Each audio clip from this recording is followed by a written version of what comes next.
Studio Kingsley is proud to present this unabridged recording of Princess Kitty of KAWAII Wonderland by Byron Kingsley. Read by the author.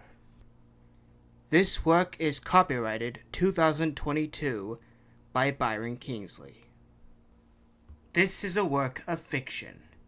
Names, characters, businesses, places, events, locales, and incidents are either the products of the author's imagination or used in a fictitious manner.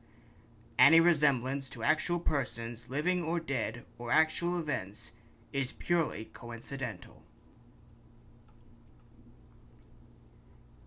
And now, Princess Kitty of KAWAII Wonderland. 私たちは物語を続けます。The Bicentennial celebration in the city of Kodono is drawing near, as do the end of the sole expedition of Princess Kitty, the daughter of a royal family that rules the kingdom of KAWAII Wonderland. Upon her return to Kodono after the Maybell expedition, it doesn't take long before she starts doing what she is destined to do.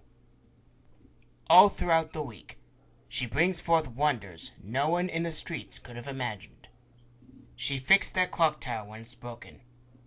She brings clothes to life for a drawing race. She stops a pair of criminals.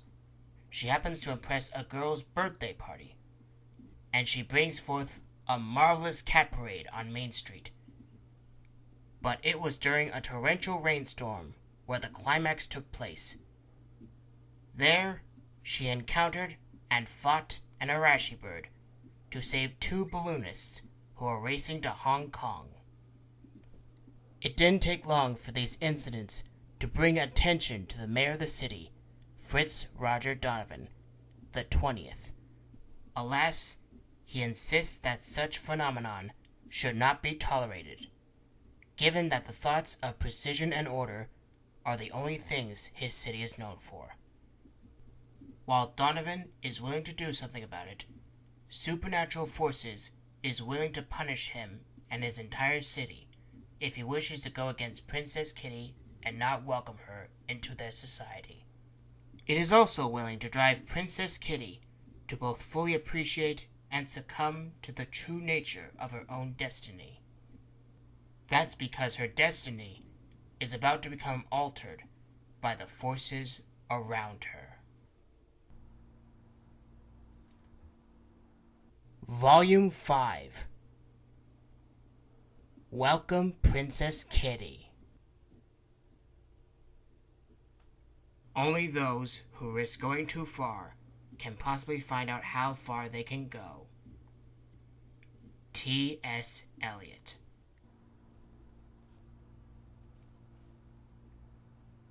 Chapter 38, in which the Bicentennial celebration draws near.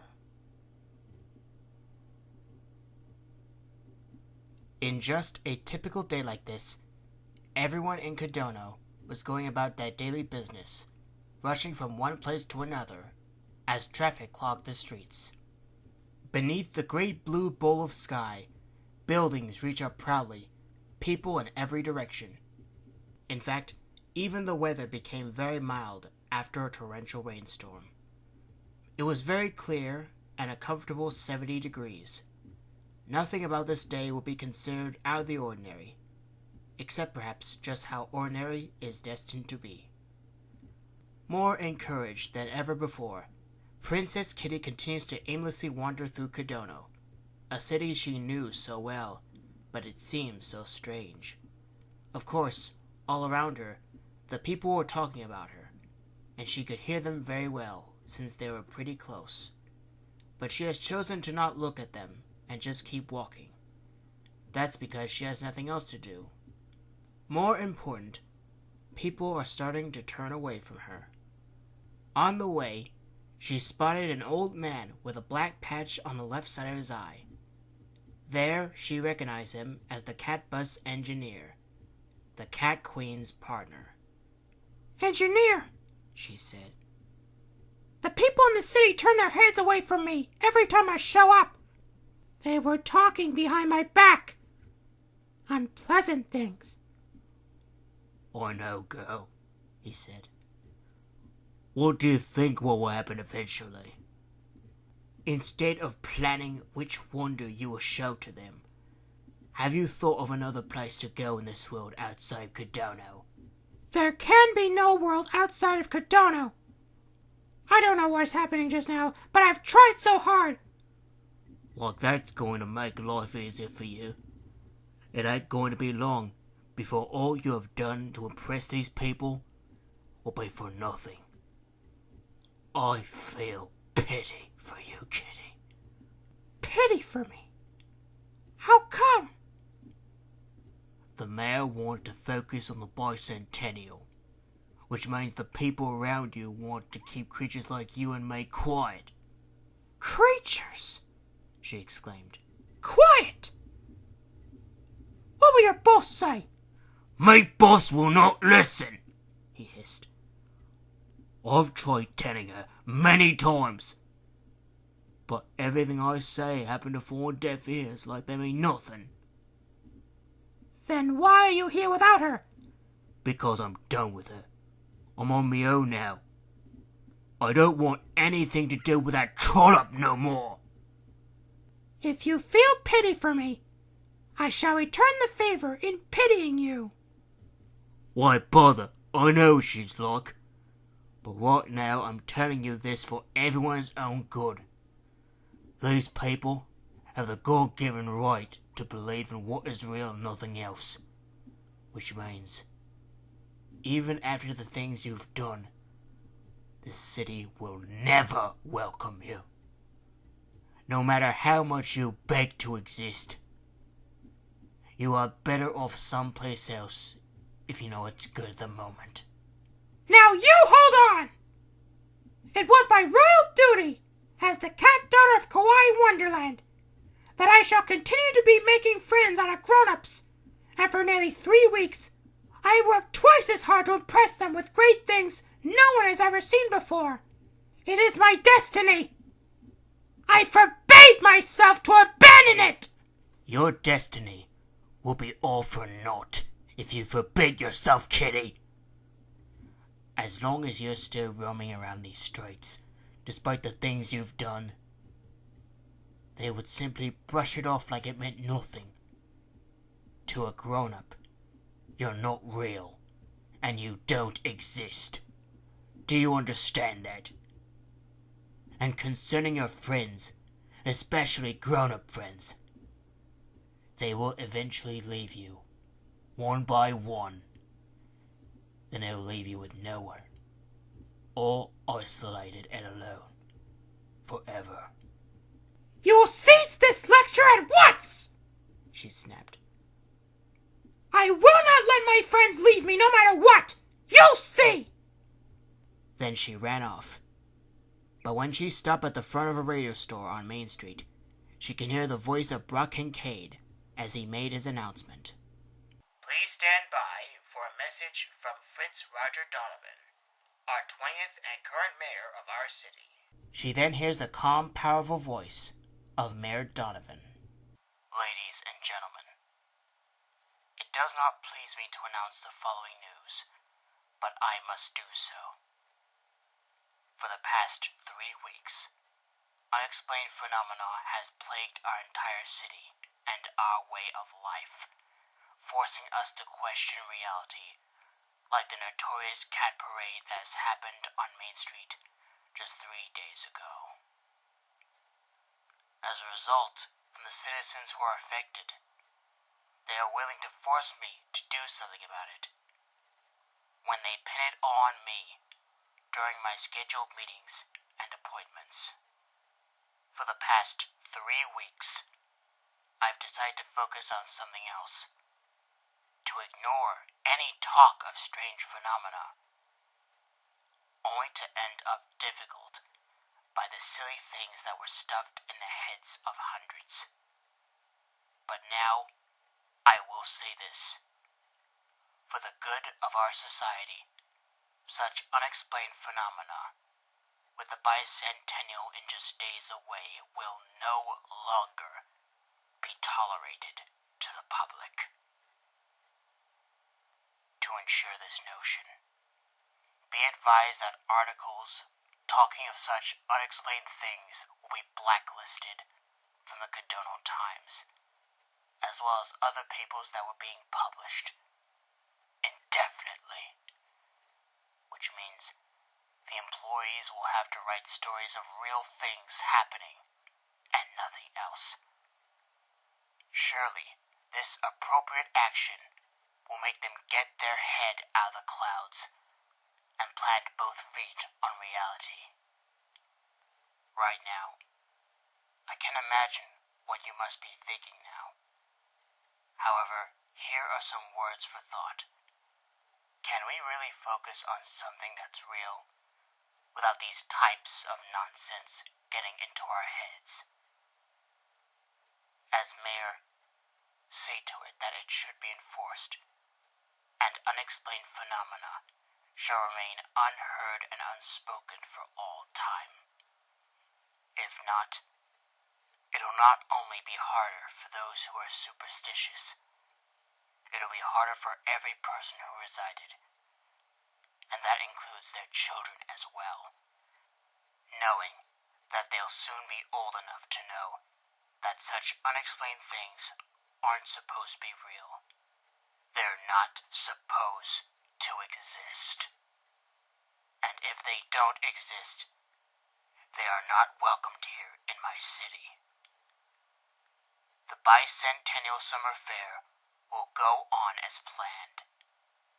Our city's 200th birthday will be celebrated proudly, publicly, and without incident, especially from one half-cat creature that's not supposed to exist in our streets.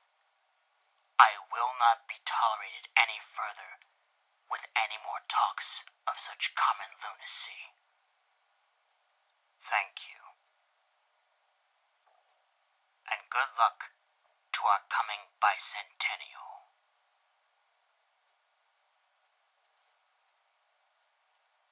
There was silence for a few seconds, probably because she couldn't believe what she had just heard. The mayor's voice penetrates her head as she remains still, with her ears slowly drooped down lower and lower, and tears slowly came down from her eyes. It took about 4 minutes, which is the entire broadcast, to strike her back down to the grim reality. Although she hadn't seen the mayor in person before, given that she only sees his face in campaign posters, she couldn't help but wonder what he had against her. Perhaps it was because of what she is and what she has done. Based on how harsh the mayor could be, even though she only heard his voice, she didn't get her hopes up about doing great things any further. Finally, the voice of Brock Kincaid announced, "Ladies and gentlemen, from what you've just heard, the Bicentennial celebration at the Cadonal Fairground will go on as planned. Of course, we may never know if everything is going to turn out fine in the end. More news for you following this musical intermission. You're listening to the Cadonal Broadcasting Company." Then, the engineer approached her. "What did I tell you, Kitty?" he asked. "And it's only the beginning." You told me enough, engineer, she said, her ears drooping. You meant every word. How I feel crass for not listening to you. Indeed you don't. While there's still time, you should leave Cadonal and never come back. She shook her head, remembering what her father said before her departure from the kingdom. I won't, she said. I refuse to leave. Not after I make some friends, especially the children. This place is destined to become my home. Then you are destined to fail, the engineer said. And if Cadonal wants you gone, then you will have no other choice, because the time has come for the people to get their head out of the clouds. Just take me bloody word for it. Goodbye, Kitty. I doubt Cadena would miss you when you're gone. Then he walked away. Without saying a word, she flees out of Main Street, allowing the tears to stream down her whiskers. He doesn't care where he'll be off to in Cadona, just as long as he never sees the Cat Queen, her cats, or any yokai who is friends with her ever again. Right now, he needs to focus on making a living on his own. But given his old age, it seemed improbable to find a job that fits for him. Perhaps he might work as a tour guide, a teacher, or a temporary office worker. Worst case, that he might spend the rest of his days in a nursing home. Well, no need to think about that now, he muttered. I'll think of a better job for me later. All the time for me. Then he heard a voice in the air above his head. How about no time at all? It said. He closed his eyes in anguish. The Cat Queen, wherever she was watching him. Of course, he whispered. I'd a bit surprised if I ain't clear to you, boss. How dare you talk to the one so disdainfully? She asked. How dare I? He chuckled. How dare you? Pretty sure you heard the mayor's broadcast on the radio.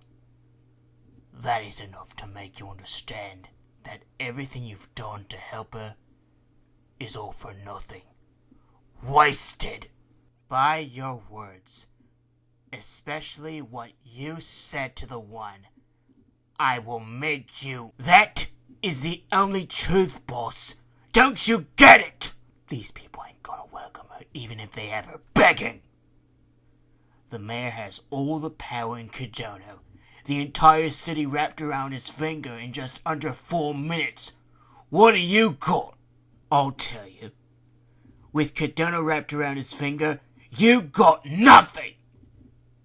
I doubt any of your freaks can intervene. Now, if you want to make this all easy just for the both of us, it would be nice if you give up. Your actions to help her are for nothing. Cadona is against the girl. There's not a bloody thing you can do about it. He waited for the voice to respond, but all he heard was silence. That made him smile. Got nothing to say, are you? He asked, tauntingly. Thinking of dragging me back to you, kicking and screaming in fear? I would like to see you try. There's no way I'm coming back to you, boss. Never. The Cat Queen's voice cackled madly. Oh, she said. We'll see about that. Won't we, chauffeur? Then the engineer's eyes widened in confusion. Chauffeur. But that won't matter, because soon the import of her words struck home. He turned around, and a long beige Peugeot is already speeding towards him, about 2 meters away, the grille and the headlights quickly moving closer and closer. He has no time to scream or get away, as he brutally gets run down, like some small, feeble-minded animal. The body all mangled and bloodied, all over the asphalt. Then he heard and saw and speak no more.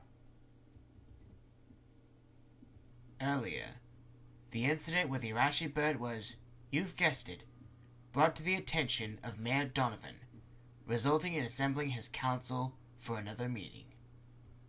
It has proven to be the final straw for him. In the boardroom, he shows his 6 members today's headline on the front page of the Cadona Times. Terrible bird monster terrorize historic Morimo Harbor. Balloonists rescued by mysterious girl during race, it read. He passes the paper on to his 6 members one by one. When Councilman Seitz read the headline, he sneered at Mayor Donovan. "What does that tell you?" he demanded. "Do you really think these unexplained things should just go away on their own? I thought you already nipped this one in the bud, following Tuesday's notorious cat parade. It's like I've already told you all along the last time you've assembled a meeting like this. Miss Lenoir was right about everything. I don't think you're—" Mayor Donovan slammed his fist at the table, furious, silencing Councilman Seitz. Through gritted teeth, Mayor Donovan ordered, "I don't want to hear it." Councilman Takahata shook his head. "Are you sure? Seitz has a point. Even the Kodono Times are involved, and they still do." "That's because their journalists lose their grip on reality." "Are they? I'm pretty sure you understand the basics of what journalists do in Kodono. They see something important, they write an article about it. Some of them rarely make the front page. Important things that are considered real, and not fairy tales. They know better than this, Mr. Takahata. I'm not stupid." "What are you going to do?" Councilman Thorne asked. "I'm putting a stop to this nonsense, once and for all," Mayor Donovan said. "Effective immediately. Talks of these things will be blacklisted indefinitely from the Kodono Times. To put it simply, I don't ever want to see headlines like these in the papers again." Councilman Takahata rose from his seat and glared at the mayor. "And what good will that do?" he demanded. "You might as well be better off deaf, dumb, and blind. That won't stop people from ever talking about it. As far as the city is concerned, Miss Lenoir makes it perfectly clear about what she said at the last meeting. She meant every word." He picks up the paper and waves it up and down. "And headlines like this are enough to prove a point. There is no way he can silence what they have seen and go for the fact that it never happened. Kodono is a city of 300,000 people. By these numbers alone, it's impossible!" Mayor Donovan rose up and grabbed the paper, tearing it to pieces, stunning the council around him, before he throws them to the ground.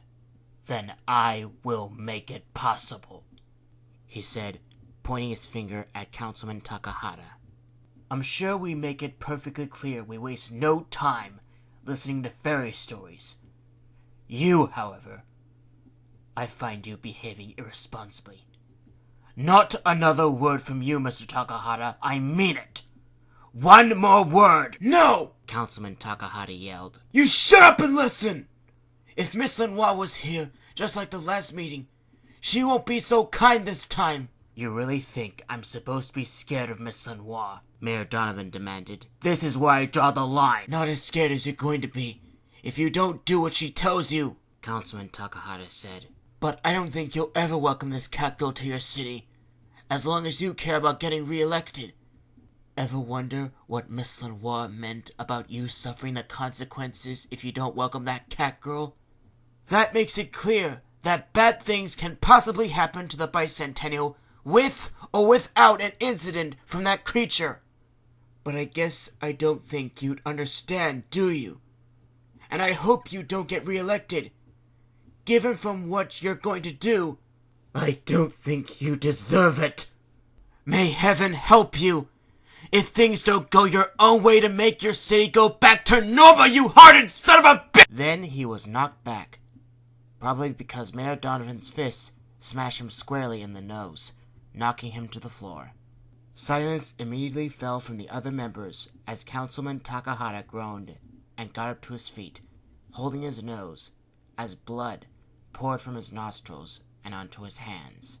"You're making a terrible mistake, Donovan," he said. "Don't!" Mayor Donovan grabbed him tightly and threw him out of the room, screaming to him with so much ire. "Get out of here! You are terminated from this council! Don't even bother showing your face in the fairground in 2 days! You lousy chap! Things will change in the city for good! I will make sure of it!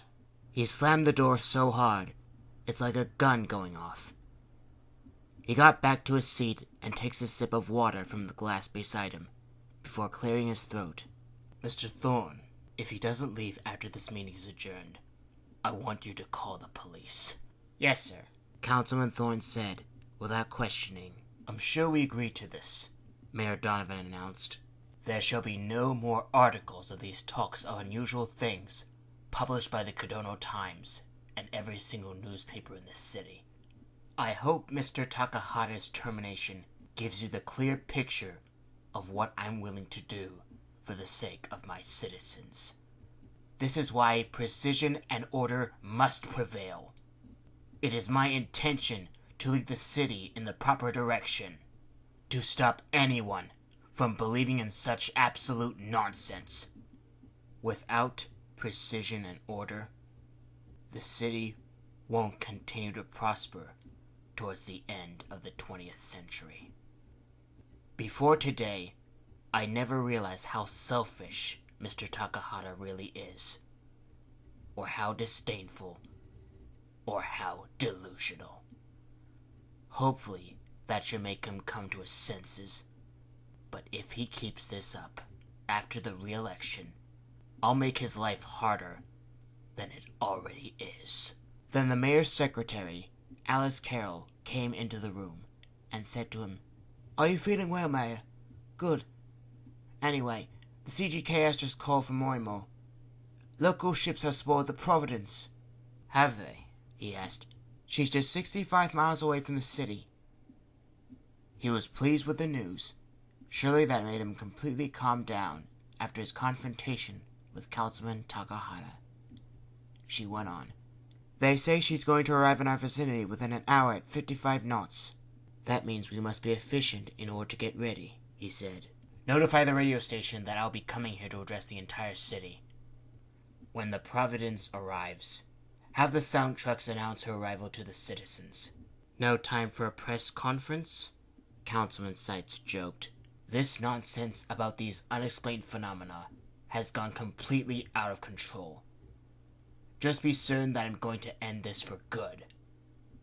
See to it that with my intentions, Kodono will go back to the way it was before. No more incidents. Satoru Takahata is in a bad mood after he was terminated from the city council, probably because he believed in such folklore, while there's a Bicentennial celebration going on in 2 days. He wanted to keep fighting, not to give up until the mayor agreed to give this girl from another world at least something of what she wanted. But it seemed so futile. Donovan had all the power. Even though she did great things, the girl had none. It occurred to Takahata that it was the mere existence of this cat girl princess Kodono shall no longer tolerate. You will pay for this, Donovan. You and your city. From out of nowhere inside the city hall lobby, that's when he spotted someone familiar in front of him, crossing his arms and glaring. While this had not only left Takahata surprised, it had shocked him.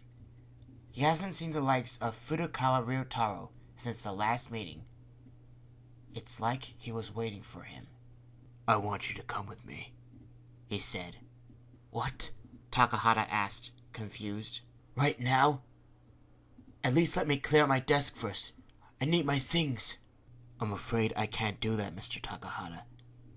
Miss Lenoir doesn't want to be kept waiting. Takahata's eyes widened at the mention of that name. Charlotte, he asked. Is she here? She's in the car, Ryotaro said, reaching out. Are you coming? Time is efficient. Takahata had some time to think, but when he looked down, he happened to stand on the giant seal, which is the gold emblem of Kodono. The words on the red banner at the bottom read, Shirt at Ordinata. Upon looking at those words, he felt his temper rise. However, he was relieved that Donovan has fired him. Finally, in spite, he spits at the emblem, cursing and renouncing the thoughts of precision and order, and glared back at Ryotaro. "Take me to Miss Lenoir at once," Takahata ordered. "I have a lot of things to say to her." "I'm sure she likes to hear them," Ryotaro stated. With his temper flaring, Takahata followed Ryotaro out of City Hall and down the stairs towards a long beige Peugeot that was parked onto the curb. On top of the prominent radiator grille was a bronze hood ornament in the shape of a hissing cat. The license plate on the front bumper reads MEO-W. "I never knew she had a thing for cats," Takahata murmured. "All yours, Queen," Ryotaro announced to Charlotte as Takahata went inside the Peugeot. "He has something to say to you. Hopefully, a lot of things." "Thank you," she said. Takahata took a seat in front of her, who was lounging in the back seat with one leg crossed. Casually dressed in her dark clothes and bowler hat like last meeting, she was wearing a handkerchief to cover her mouth like a mask. Ryotaro sat next to him and closed the door. She reaches out a hand, and Takahata shook it. "It's a pleasure to meet you too, Miss Lenoir," he said. He can feel a lurch from the Peugeot, knowing that the car begins to drive away from City Hall. "Is there something you would like to tell me?" she asked. He nodded. "I've been fired from the city council by Mayor Donovan." "For what? For believing in such things? For having such nonsense in your head?" "You could say that. You should have been here like last time. He did mean what he said to me, Miss Lenoir. He wanted me to get my head out of the clouds. Right now, he's going to do something about it. He's not going to stop until all this nonsense goes away, including that girl. Which means I feel like he may even have the city turn against her. You should have been here." Then he stopped speaking. That's because he was staring at those yellow cat-like eyes with black slit pupils. "What's wrong with your eyes?" he asked. She asked him. "What do you call a human who isn't human?" She looked at Ryotaro. "He'll just have to find out, won't he?" he said. "Show him the rest of your face." Takahata can see her raise her hands to her handkerchief. He saw her fingers untying it behind her neck. And then she slowly removed it from her mouth, revealing huge bearing fangs curled into a grin. His eyes have widened in shock and almost screamed at the sight of her cat-like face. He can already feel his hands begin shaking. Ryotaro sees this and utters while gritting his teeth to the driver, "Pull over." The Peugeot immediately pulls over to the curb. Charlotte takes off her bowler, revealing two large flesh-colored triangular ears. She asks politely, "You want to get out? Go ahead. Open the door. Get out of my car." She sounded calm. Terrifyingly calm, that is. She waits patiently for him to get out of the car, but he just sat there, staring at that face, his fingers already wrapping around the handle, hoping to turn it and get out of the Peugeot, screaming. For one fearful moment, he thinks that by the time he heads out of the car, after turning the handle, it might be the last thing he'll ever do. He already heard of something like a cat disguised as a human, a bakeneko. He knew the characteristics a bakeneko had, the way the irises of their eyes change shape depending on the time of day, the way their fur seems to cause sparks due to static electricity when they are petted, the way they sometimes lick blood, the way they can walk without making a sound, their wild nature that remains despite the gentleness they can show at times, the way they are difficult to control, the sharpness of their claws and their fangs, the way they summon fireballs or use their tails as torches to cause house fires, their nocturnal habits, and their speed and agility, The way they reanimate fresh corpses and use them like puppets for their own nefarious purposes. The way they kill their own masters and often take their form. To his knowledge in supernatural monsters found in Japan, Bakeneko meant changed cat or monster cat. No, she sneered, her patience now gone. Leaning forward, she snarled while protruding her claws at him. Then back away from the handle. His fingers slowly let go of the handle and placed his hands on his lap, more afraid. He held his breath, waiting for her to strike. Instead, she leans back and gestures Ryotaro. Ryotaro orders the driver. Carry on. Takahata can feel the Peugeot on the move again, but his thoughts never waver after seeing that accursed face. It seems to me that you are aware of what a Bakeneko can do, right?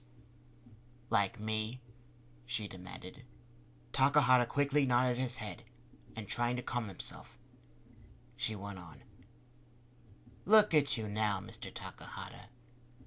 Right here in this day and age, there are two types of people living in the streets of Kodono.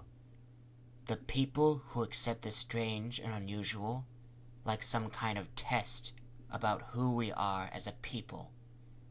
The latter, the people who fear the strange and unusual, because they don't belong in society. Humans live best when they don't believe in anything once they grow up. Even drive the unknown away. Before he can say anything, she snarled at him, baring her fangs, causing him to scream and back away further in his seat, quickly blurting out in a shriek. I'm not like the people who fear you or judge you! He turned to find Ryotaro, also transforming into his true self. I promise, Takahata said. I'm not like one of them. Oh, we'll see, she glared. Do you think Donovan suffers from a mental illness that causes him to forget things as soon as he hears them? Ryotaro asked. Takahata shook his head. He still refused to listen to what you and Miss Lenoir have said at the last meeting. He'll even blacklist articles discussing unexplained things from the Times. That includes every paper in the city. Of course he will, Ryotaro said. He, of all people, is most ideally situated to not tolerate the girl's existence. Now that you're fired, she snarled. That was disgraceful for what he did. An act so unforgivable in the unblinking eyes of the unknown. You could say that, Miss Lenoir, Takahata said. Of course, you want to know what a bind he put me in, because I believe in such phenomena. As a foreigner from Japan, I find it very disgraceful. So now what? I'll have to go home and tell my wife and my little girl that I've been fired for what I believed in. But from now on, I will trust no one in the city. No one in the city who has thoughts of precision and order. But you. Not just me, she said. Not just other creatures like me, but the one notable creature that's still not welcomed here. She leans closer, growling. That girl. He nodded. Yes. The cat girl who has done great things. She has a voice like everybody else, even though she isn't human, that deserves to be heard. Creatures like that girl deserves to exist here, like you. Too bad the people in the city already decided that we're better off voiceless, Ryotaro said. How could Donovan do this to her, after she saved those balloonists from the giant bird last night at the harbor? Takahata snapped. We've heard, Ryotaro said. If not for the girl, they would have been killed by Arashi no Tori. Is this how Donovan thanked her? By brushing her off like the rest of us. This city's already ordinary, the Cat Queen stated. We'll make sure it won't stay ordinary for long. I will not hesitate to denounce Kodono for what this place truly is for the girl. How Takahata asked. Is there something I could do to help? If you're with us, and against those who dare oppose us, the best I can do is to give you this. She presents Takahata with a beckoning cat figurine. With her starting up the device with a switch, the left arm begins moving back and forth, back and forth, back and forth. Why would I need this? He asked. How would that help? Consider your consolation prize for getting fired, she said. All you had to do is look it in the eye. He leaned closer to stare into the painted, dilated eyes of the figurine. In just a matter of moments, he can see the cat's pupils quickly contract into slits and turn red as the arm stops moving. Then he recoiled, holding his forehead, as if something had stung him. A short, sharp sting, similar to that of a hornet's. That's because a small, needle-thin projectile shoots out of the figurine's mouth and into his forehead. Then the pain had stopped. As though he got stung for about a second, the pain in his forehead had stopped. Odd as first impressions go, there is a lot of getting used to, isn't there, darling? She asked, placing the figurine next to her. He nods. Yeah, I think I can.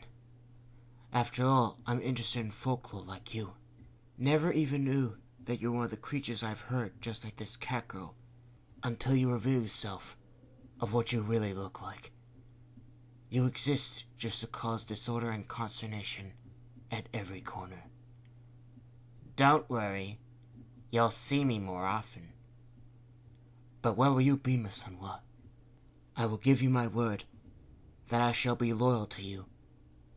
The girl deserves to exist. Reynard Manor, just outside the city limits, she said.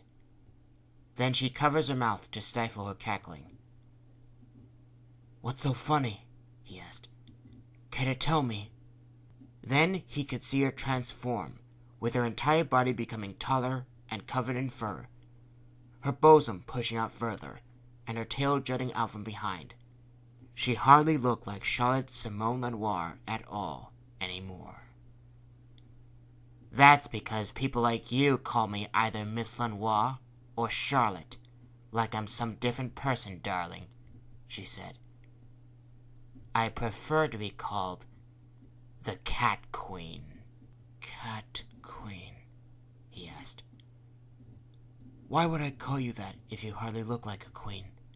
I'll rectify it right away, she said.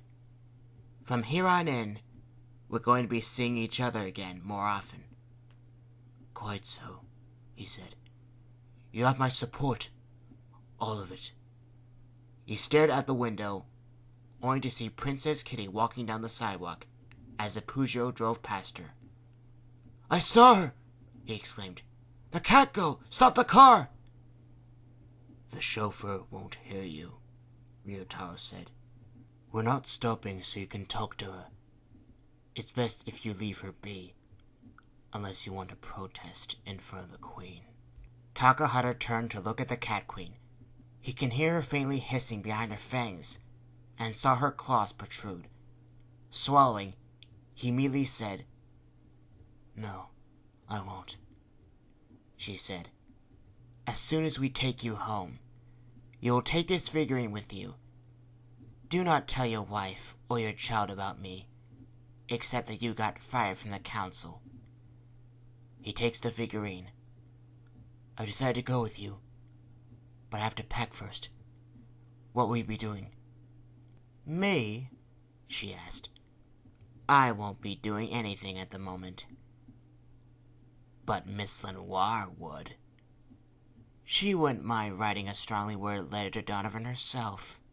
We'll make sure that he gets it by tonight, he said, nodding and feeling a lust of retribution within him. She chuckles richly. I can already tell that you're full of defiance. I do believe this could be the start of an unpleasant alliance.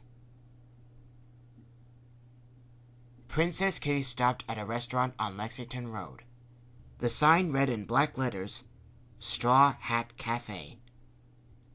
On the front patio, there were several scattered metal chairs and tables with a parasol sticking out of the center.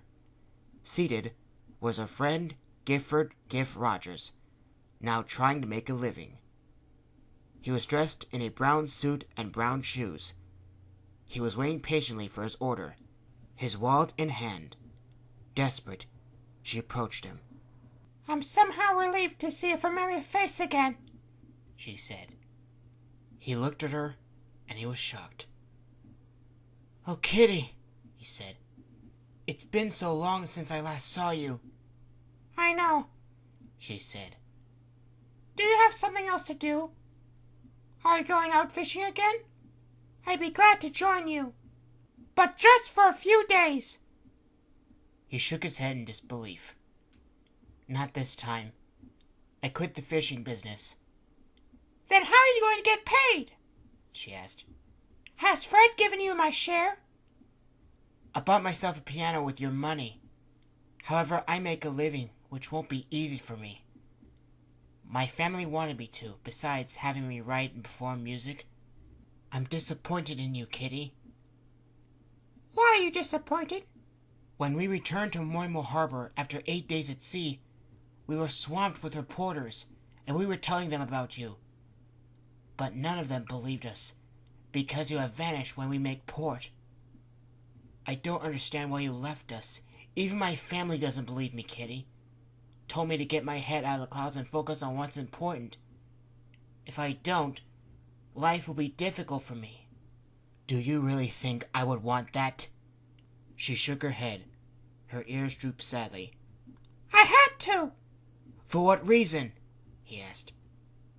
I was not meant to be seen by any grown-up. The ones who do not believe in absolutely anything. The ones who keep thoughts of precision and order. We've met you, and we believe in you, he said. Doesn't anyone else? She asked. The reporters? The police? The locals? You do realize we know how you feel. Being invisible to everyone else. Hiding from everyone else. We know who you are, Kitty. We could have been lost at sea if you hadn't participated in our expedition. Do you know what data you remind me of? You remind me of Soteria. Surely you don't know Soteria. The ancient Greek goddess of safety and salvation, deliverance and preservation from harm, like the stormfish incident, depicted as a woman wearing a laurel wreath crown, a symbol of victory. We were victorious on going back to the harbor by listening to you. You're a guardian to them, yet you decide to leave before the reporters swarm in. In spite of all this, we forgive you either way. I am by making a few friends, but they weren't enough. And by the time the expedition is over in 2 days' time, I'd rather come to the conclusion that, despite the things I have done, they would simply brush it off like it was nothing. Well, how could they? To a grown-up, I'm not real. To a grown-up, I do not exist. I can feel myself unwelcome by the city around me. It's because of what the mayor said on the radio, isn't it? Even I've listened to the broadcast. He touched her cat-like face. Well, to hell with Donovan. I think you're real. Then I want you to prove it, she said. How will I do that? He asked. I want you to pull me by the ears and see. He was hesitant. If they are real, will it hurt? Please, Giff, she pleaded. Just pull them. I'll be fine with it. It may hurt a bit, but I'll be okay. Please, pull them. He hesitated and did what she said. He pulled her by the ears. Now you may think that after that man pulled her by the ears, he may let go suddenly and end up in a trance. His eyes would sparkle. But that didn't happen. Probably because she wanted him to pull her by the ears. Just be lucky that you don't face unpleasant consequences, unlike those who deliberately pull me, she said, and her ears droop. He feels sorry for her and said, "If you must, you can stay with me." Her ears perk up, and he said, "I want you to stay with me. Come sit here with me." She reluctantly sat next to him. He asked, "Is there something else that I should know about, aside from being a cat girl?" She pulls out her scepter. "I've seldom used this during the Mabel expedition, yet you don't know what it is," she said.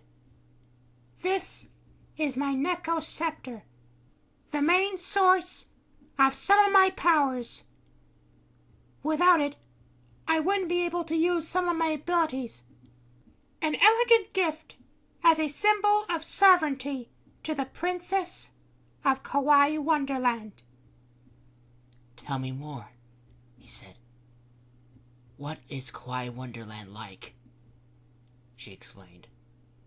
KAWAII Wonderland has existed since the beginning of time, a kingdom of perpetual joy and peace, ruled by my parents, their majesties, King Cat and Queen Feline.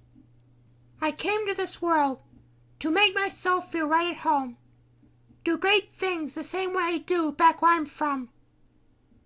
Even though I didn't make myself known, I know that there are wonders in the world around me every time I wander around these streets. Great wonders. Dangerous, but great wonders." He smiled. "I'm glad you came to Earth, seeing that you worship my music. I was planning on writing a song for you." "And when will you tell me?" she asked. "Pretty much by the end of the summer, by the time I go back to school." Just then, she can hear a piercing squeal next to her. She turned and found a black-paneled truck slowly passing through the street. On the sides, the words in white read, "The Voice of Kodono." A female voice echoes from the loudspeakers mounted on the roof, slow, deliberate, and oddly calm. "Attention, all citizens! Attention, all citizens! The Coast Guard Kodono Station has been informed that the Empire City originated dirigible Providence has just arrived in the outskirts of our city. For those who resided in Market Square, there is a possibility that the dirigible may fly over it. For those who wish to see it, please use the sidewalk. Stay out of the street for cars. If you wish to see it from the rooftops, please do so with caution. The dirigible will make a scheduled landing at the fairground for repairs." "The Providence!" Princess Kitty exclaimed. "It's here?" "I know, can you believe it?" he said, excited.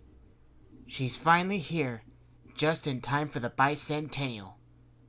Only 2 days left. You know what I'm going to do before she launched? I'll be one of those people holding the mooring ropes. Of course, I'll be careful. From now on, any danger will no longer be of any concern to me. By the way, have you heard the news of what happened to it yesterday?" "What?" "The dirigible was caught in a bad storm. There was this forced docking onto a tender.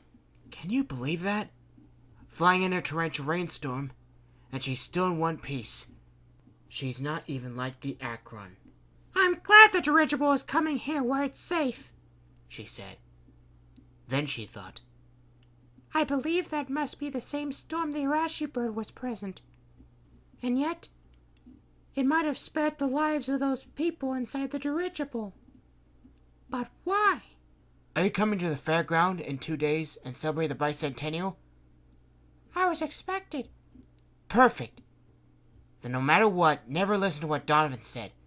Follow your heart and do what is right. As long as you feel good about doing great things, continue doing them.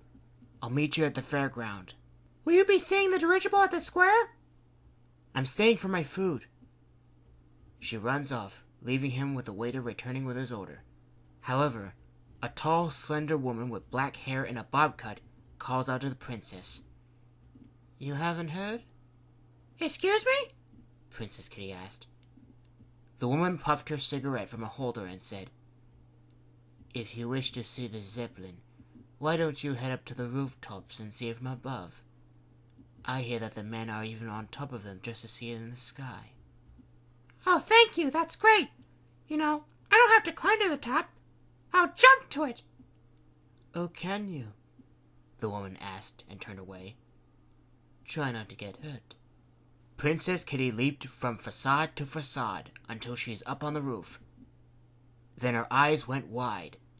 Drifting into the air was the most amazing, rigid structure ever built. The dirigible Providence. At 30 meters high and 150 meters long, this huge Zeppelin from Empire City caught the attention of hundreds on the square, even thousands. The two motors on the sides were buzzing away.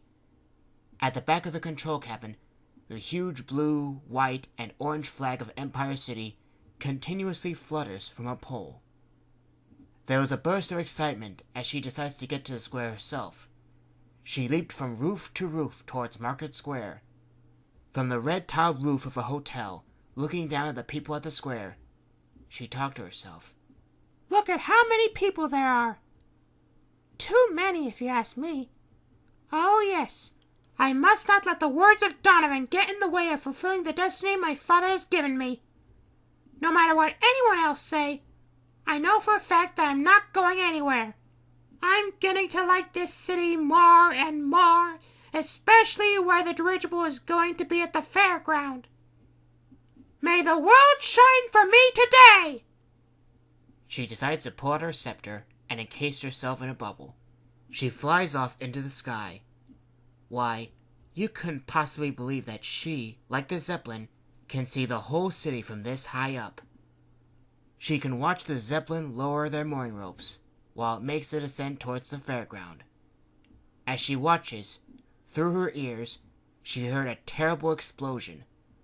She turned and saw smoke coming from the midst of an industrial village that is south from here. Oh dear, look at that! She shouted. Looks like a terrible catastrophe. In one part of the city I haven't visited before. If someone's hurt there, then I must investigate. Time is short!